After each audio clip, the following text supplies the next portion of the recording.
Hi scientists, it's Kennedy and we're at the Goshen Municipal Airport. We're here to learn about airplanes in flight. Let's go investigate.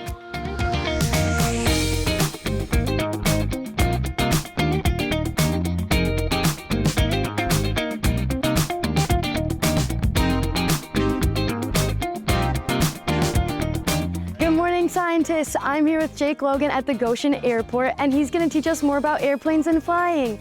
Jake, can you tell us a little more about yourself and what you do here? Yeah, so I am the general manager of Goshen Air Center.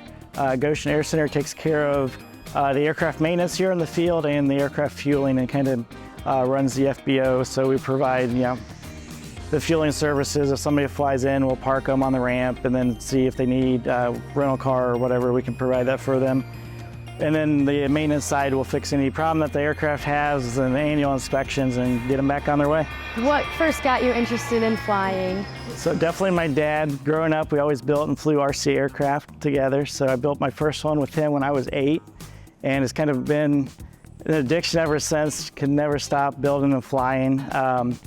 And we just kept building bigger and bigger RC airplanes to the point they got big enough where we built a full-size airplane. So we built that together. Now we've built a couple airplanes together, full-size ones, and we've helped a couple other people build theirs as well. So do a lot of building of aircraft as well as flying of aircraft. So it's a lot of fun. So you do fly these planes? I do, yep. Yes. Can you tell me a little more about the training that it takes? So yeah, there's lots of different trainings you can do. You can go to college to do it. I actually did my training right here at Goshen Airport with New Horizons. So there's different levels of license you can get. Kind of the basic one is a private pilot's license.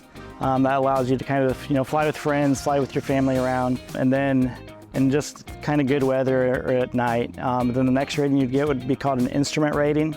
That allows you to fly in a little worse weather, like in the clouds, so you can actually fly wherever you're going without really seeing outside until you get to a few hundred feet within the ground and land. So that's kind of your next rating you'd get. And then you'd get into like a multi-engine rating or a commercial pilot's rating, which actually allows you to fly for hire. So yeah, I did all that training through Goshen. Besides my multi-engine, they don't currently offer that here. So yeah, I'm a commercial rated pilot for single engine aircraft and multi-engine aircraft. And also have a type rating to fly a couple different jets.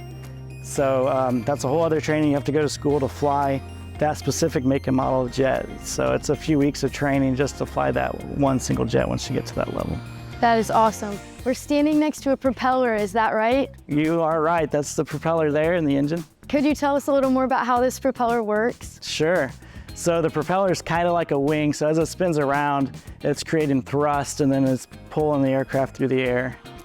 So this aircraft here is a former military aircraft. It's called a Beechcraft C-45G. The civilian version of the aircraft would have been the Beech 18. So they had all different kind of versions of this aircraft for the military. This was kind of a transport aircraft. So they would haul people or cargo around. They also had like a bomber trainer version of this aircraft. They would use it for navigation training. But this current configuration, it was a transport aircraft for the military. What has surprised you in your flight endeavors? Some of the amount of studying you have to do. There's a lot of book work. You think you just go out and fly and then you're good. There is a lot of studying you have to do, a lot of learning on your own.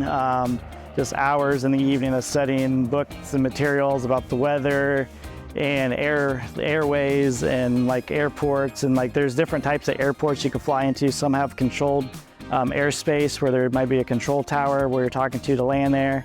Some of them don't have that at all. So there's just a lot to learn. Besides flying the airplane, there's a whole lot of knowledge outside of just what flying is to be safe to fly. Can you tell us more about the other jobs offered here at the airport? Sure, so we have the New Horizons. They offer flight training here, so you can do a flight instructor once you get to that ratings. So you can teach other people how to fly. That's kind of usually your first job in aviation, is actually teaching others to fly. So we offer that. We have charter pilots here, so you can actually charter a jet to fly you to Florida or wherever you want to go. Oh, wow. So we have pilots here that do that.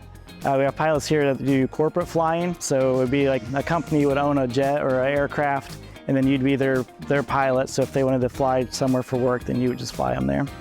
So we have that. We have our line technicians that do the fueling of the aircraft. We have aircraft maintenance personnel that does maintenance on the aircraft. Then we have our office staff and stuff here that does all the bookkeeping and things like that. Could you tell me more about like what brings you joy in flying? Like why do you do what you do? Sure. What brings me joy is just talking to everybody about flying. I really enjoy that, and all the people. Everybody's so great in flying. We love telling stories about our crazy adventures we've had, and that's my favorite part. And then just flying itself, it's so peaceful being up there, especially alone, and in the evening when the sun's going down and the air is just smooth. There's nothing that beats it. And what advice would you give our young scientists to learn more about flying? Come out to your local airport. A lot of, especially your EAA chapters, which is Experimental Aircraft Association. We offer a lot of like Young Eagle flights, so you can actually fly in an airplane for free. So that's available from age 8 to 17, somewhere in that age group. So yeah, look for that locally. We do it here at Annapanee, Goshen, Elkhart does it, Kindleville does it, so they're around. Thank you, Jake, for teaching us more about airplanes and flying.